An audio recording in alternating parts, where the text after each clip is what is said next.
Guys, আজকে আমাদের বাড়িতে কি রান্না হয়েছে দেখো। খুব সুস্বাদু খাবার এই গরমের মধ্যে। আর আজকে রান্না করেছে আমার বোন। কি রান্না করেছে আমি এখন খেতে বসে গেছি।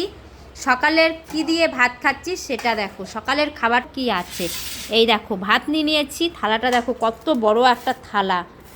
আর ভাত আর তরকারি, এগুলো কিসের ডাটা বলো তো? জানা থাকলে অবশ্যই কমেন্ট করে জানাবে। আর এখানে সবজি দেখো, এটা হচ্ছে কিন্তু সবজি। গরমকালে কিন্তু সবজি খাওয়া খুবই ভালো। আর গরমকাল কি শীতকাল, সবজি খাওয়া কিন্তু সবসময় খুবই ভালো। তো এখানে দেখছো এটা হচ্ছে পটল পটল পটল দিয়েছে, ঝিঙে দিয়েছে, বরবটি দিয়েছে, আলু দিয়েছে, আরও কুমড়ো টুমড়ো দিয়েছে। আর এগুলো কিন্তু ডাটা।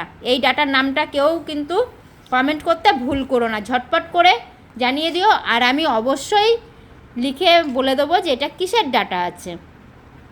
তো দেখতে পাচ্ছ এখন আমি এগুলো দিয়েই ভাত খাবো।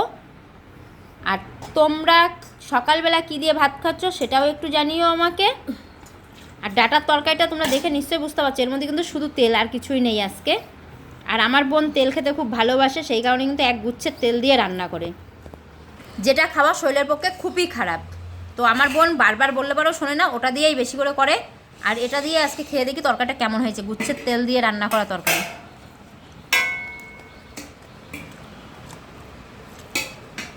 আর আমি কিন্তু একদমই তরকারিতে তেল দিই না। তোমরা সেটাও জানো যে আমি একদম অল্প তেলে রান্না করি। হ্যাঁ, মোটামুটি খেতে ভালোই হয়েছে, খারাপ হয়নি।